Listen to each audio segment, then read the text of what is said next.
Greetings and welcome to In Depth. I'm Dike Rostant. What comes to mind when you hear the word rum? 3 letters, endless possibilities. Well, we're having a discussion with founder and the CEO of 10 to 1 Rum, Marc Farrell.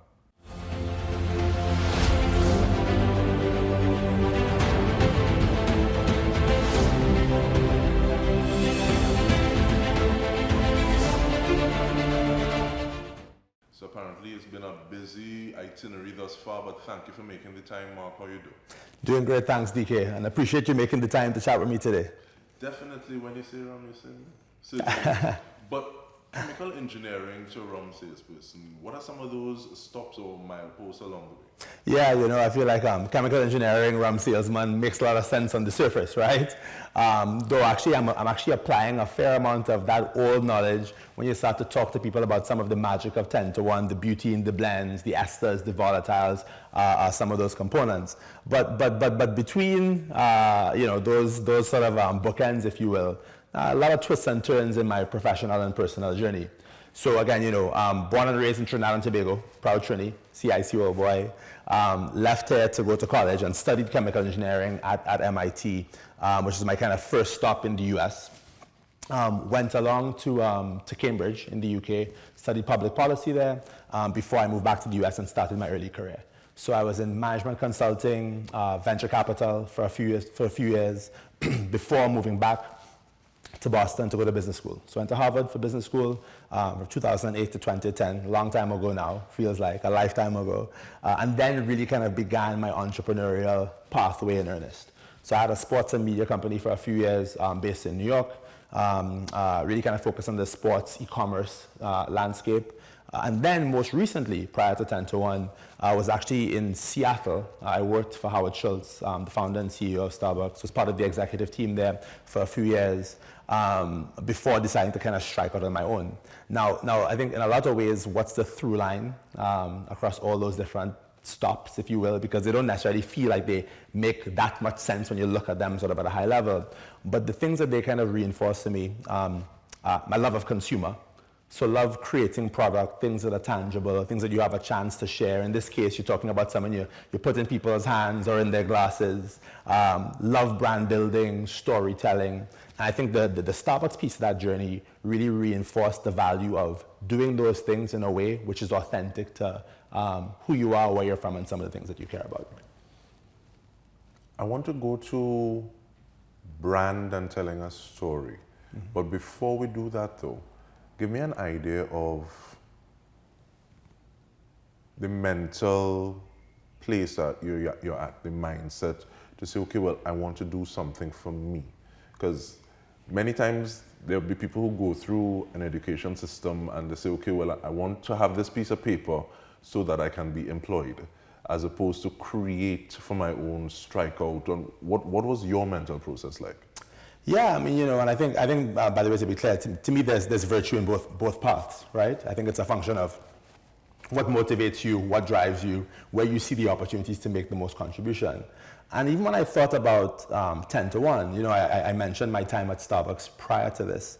I had a chance to, in that time, sit alongside, see up close this really iconic entrepreneur, right? I mean, Howard's obviously built a monster with Starbucks, and in there, in a lot of ways, it ended up being a bit of a finishing school for me. That kind of was the catalyst to go create 10 to 1. And the question I would ask myself is, it's amazing to work alongside someone like this and help to realize this journey and this dream, but what would it look like to actually pivot and do something, as I said before, kind of through the lens of who I am and where I'm from, right? Like I think for him, that mission was deeply personal. When you yourself are a young entrepreneur, an aspiring entrepreneur, you almost kind of look at some of those archetypes and then you begin to think, well, what would that have to look like for me? And so that is really sort of, I think you are sort of the mindset, what kind of gets you down that path to go off and create your own thing. I think that was kind of the natural pivot point, the natural swing for me from the corporate entrepreneurship back into the university that became 10 to 1. But in terms of that finishing school, how important are mentors or have mentors been along your journey thus far? Extraordinarily important, like the most important thing.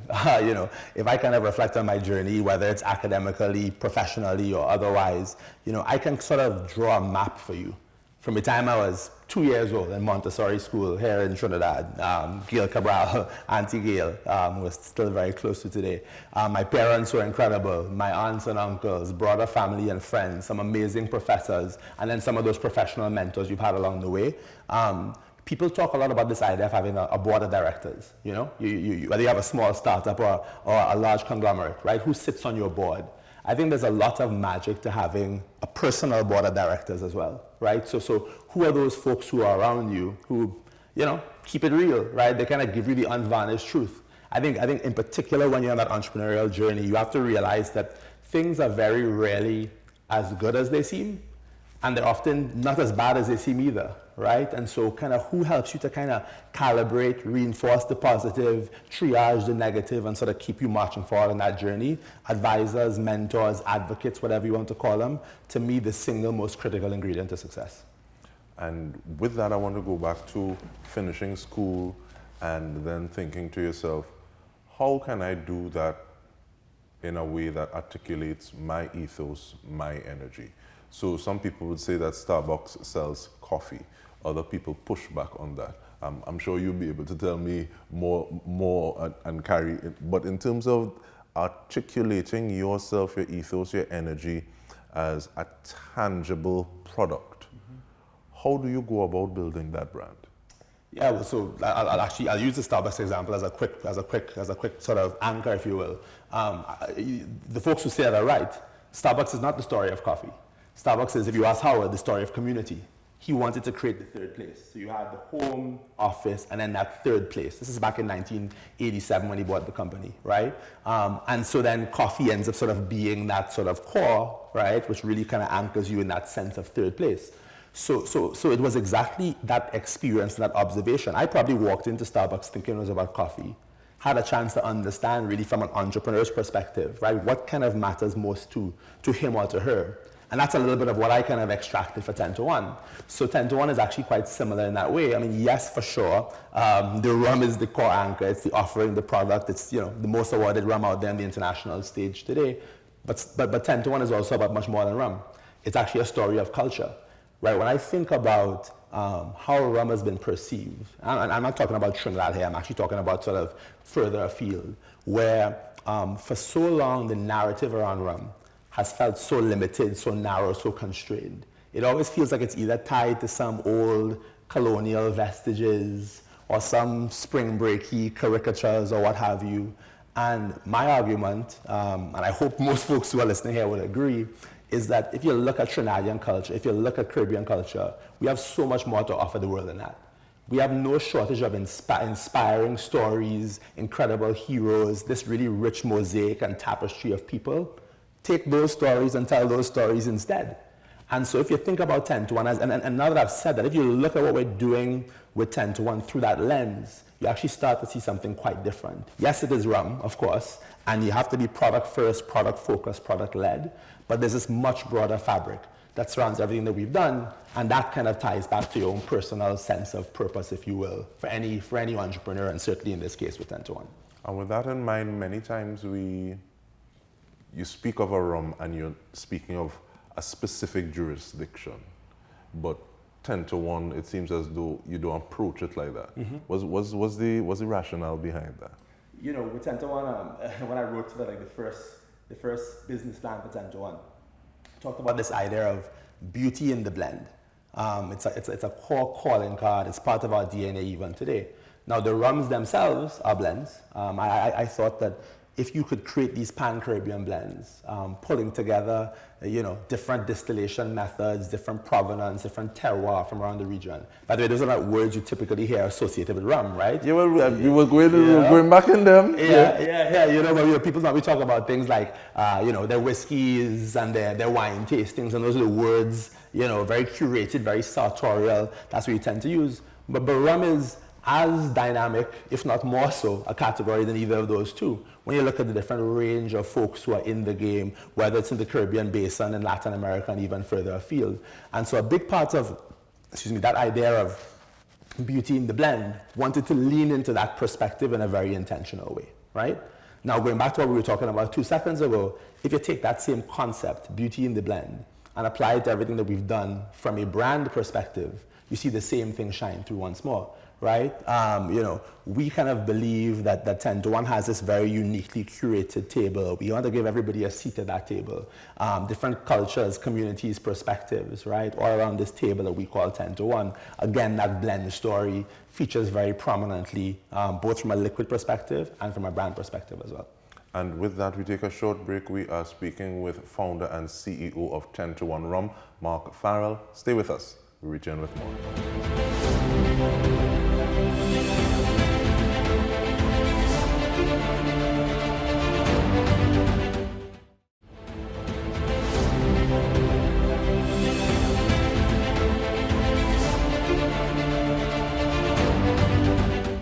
Welcome back. We are speaking with founder and the CEO of 10 to 1 Rum, Marc Farrell. We actually paused when you were just talking about beauty in the blend. There were also some terms that you were using, and I think we want to go into them too, but I really like that story. And some of the things that sell a product is that story behind it. People want something to resonate with them.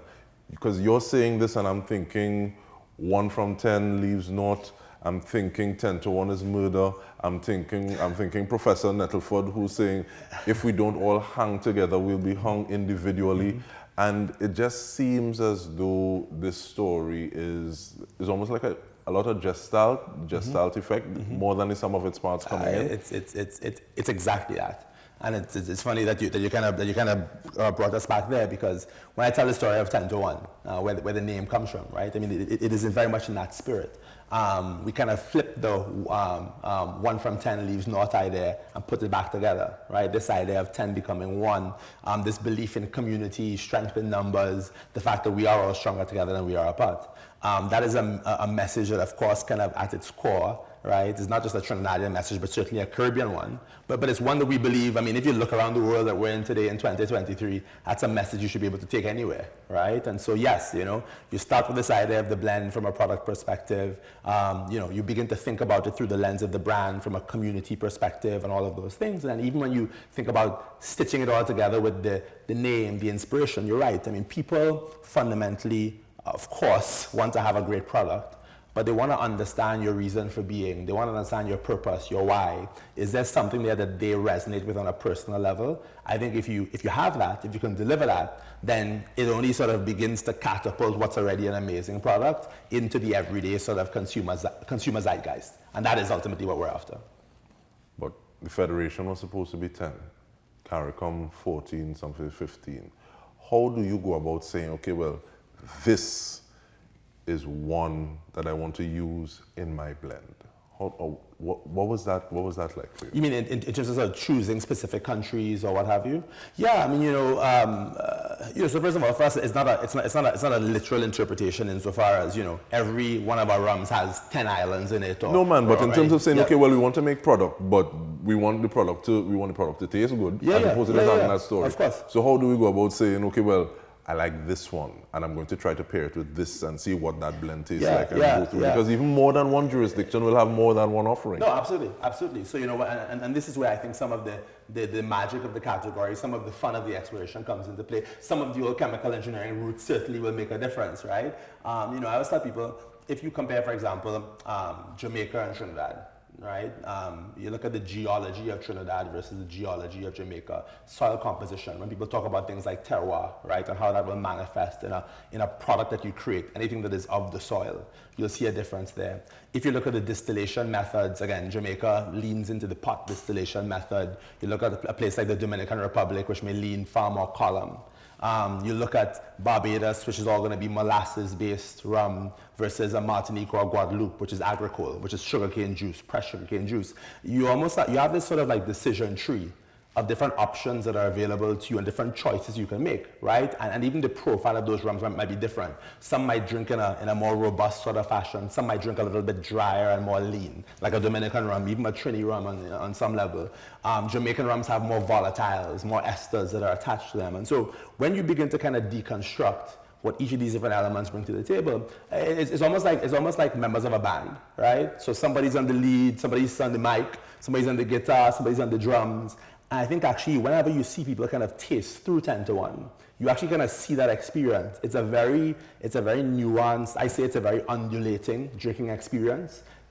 How it starts and how it finishes are actually two different things. In many respects, the first sip and the second sip, you see people kind of taste it, they stop, they think about it, they have another sip and they almost get something else again versus having a very singular profile. That was one of the things I was really dead set on creating when we began the process of kind of building those blends. And so, yeah, it's a lot of time in the lab, so to speak, understanding different combinations, tasting through them, getting it wrong or very wrong, coming back to the drawing board, putting it in front of folks, and listening to feedback, having an ear for feedback, extraordinarily critical there, right? So you don't have to be a classically trained sommelier to be able to talk about notes that you like and don't like. And as the founder, being able to kind of pull out those different points, coalesce them into a new POV, come back in with a different product, I think was very critical to some of our early success. And you saying this, and to me, is almost sounding as though you have somebody who's dealing with fragrances, so in terms of like top, middle, base notes and those sorts of things. But the way that you spoke just now and carries me back to your background and the chemical engineering. How important is your training as that chemical engineering who's able to look at facts, no need for feeling at this point in time, to look at things objectively, get people's position, take it back to the drawing board, not necessarily take it to heart because you have just damned my baby that I have spent so much time on, and be able to distinguish yourself from your product while trying to get your product better? Yeah, so it's funny that you say that, right? Because, I always use the construct of speaking different languages, right? Whether it's Spanish or French or English or Chinese, right? And I think in my case, I'm talking about speaking different cultural languages. I'm born and raised in Trinidad. I'm 100% Trini. I'm here all the time. You're talking about being fluent, as all of us are. You're fluent in the language of Caribbean culture. But I've also spent my entire adult life living and working between the US and the UK. So you talk about sort of being fluent in the language of US consumer culture in this case. And so I'm trying to stitch those two things together to deliver a fairly unique perspective, which is brought to life through the lens of 10 to 1. I had an old mentor of mine who used to talk about, as an entrepreneur, you're trying to find the thing that you can be the best in the world at, right? And I actually initially interpreted that in too broad of a sense, like I can be the best in the world at, starting a radio station, right? My radio station is going to be the best. That's actually too broad. The view is you're going to start a radio station that is very unique to your perspective and your experience, right? The content you're going to deliver, that point of view is going to be unique to you. There's something you are delivering that you can be the best in the world at. And so I think 10 to 1 actually kind of builds on a lot of that advice in that sort of dual cultural fluency, if you will. You asked about sort of being more audacious. I think leaning into this perspective of taking Caribbean culture and putting it on a global stage. Those things are all governed by, yes, my own personal experience. And I think and I hope we've been able to do a particularly good job of it because of that combination. That makes sense. It does. And actually articulating and promoting that Caribbean blend through 10 to 1 rum is what you're doing, and we want to say thank you for doing that. And on behalf of the entire TTT News team, I'm Dike Rostant. We've been speaking with founder and the CEO of 10 to 1 Rum, Marc Farrell. Thank you so much for joining us.